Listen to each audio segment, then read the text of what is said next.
Hello, this is the video on our case for today.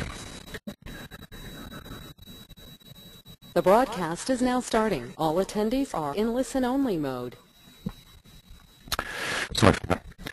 What I want to do first of all is just give you an overview of the various bits of tissue that were cut through this. So, starting from the top here, what you see in this epidermis is there appears to be a bit of bridging of some of the rete ridges here, a little bit of hyperpigmentation here, a little bit of hyperpigmentation here, not a lot else in that view. So let's go down a bit, just scan across.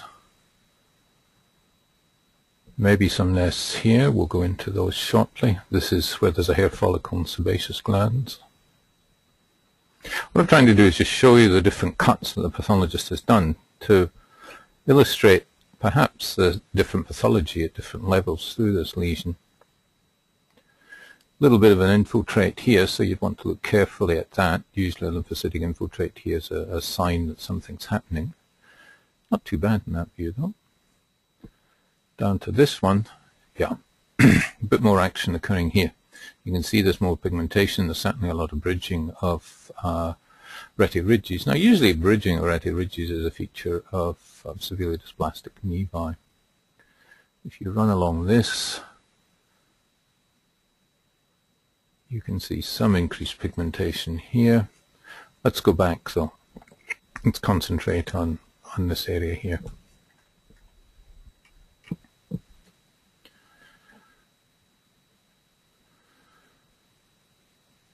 Let's go a little bit higher powered.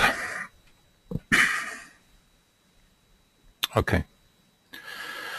So when we look here, you can see that there is bridging of the rete ridges. There is quite a bit of variation in the size of the nevus cells here because there is nesting. And there seems to be almost this horizontal picture of nesting here. Towards the periphery, if you were to see that, that's the sort of picture you can sometimes see in reed nevi. Now, is there any sign of any upward spread of cells into the epidermis? I'm not seeing an awful lot looking along there. You can see as we go away from here, nests of varying sizes. A little bit less pigment in these nests here. Again, nests of varying sizes. Nothing much happening in the dermis. A little bit of a lymphocytic infiltrate here. And as we go further along here, again, there's a bit of a proliferation of some melanocytes along the basal there, but most of them are still mainly in nests here. Some increased pigmentation here. And as we go along to the outside of this, okay, a little bit of proliferation here. Perhaps a little bit of upward spread, but not a lot. Again, same sort of picture here. Nests that are folding into each other. Then out to the periphery. So let's go back to where the major action is at the center of this. So just to give you an idea of how it varies. And you can imagine that if you do a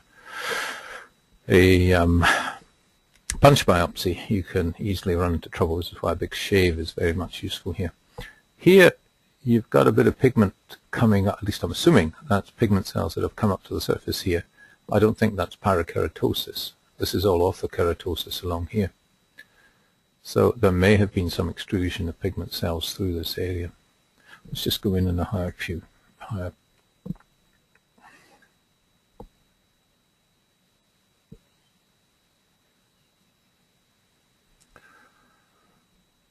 Okay, so you can see a lot of dots of pigment within these cells, variation in the size and shape of the nuclei here. And I think that is bits of pigment that's been extruded up through into the surface here. So there was no real invasion. This is all held within the epidermis itself. So this was reported as a melanoma in situ. Most of the pigment is down here at the dermoepidermal junction, so it should look lightish brown on the dermatoscopy. But again, this bit here, where it looks as if there's some cells have been extruded into this area, those bits would look black under a dermatoscope, or may give you dark dots under a dermatoscope. So this was the histopathology of this case. The issue of whether it was a Cosard's nevus. Usually you see a bit more, I think, of a lentiginous proliferation than you're seeing in this particular one. So as I say, reported as a melanoma in situ. Thank you very much.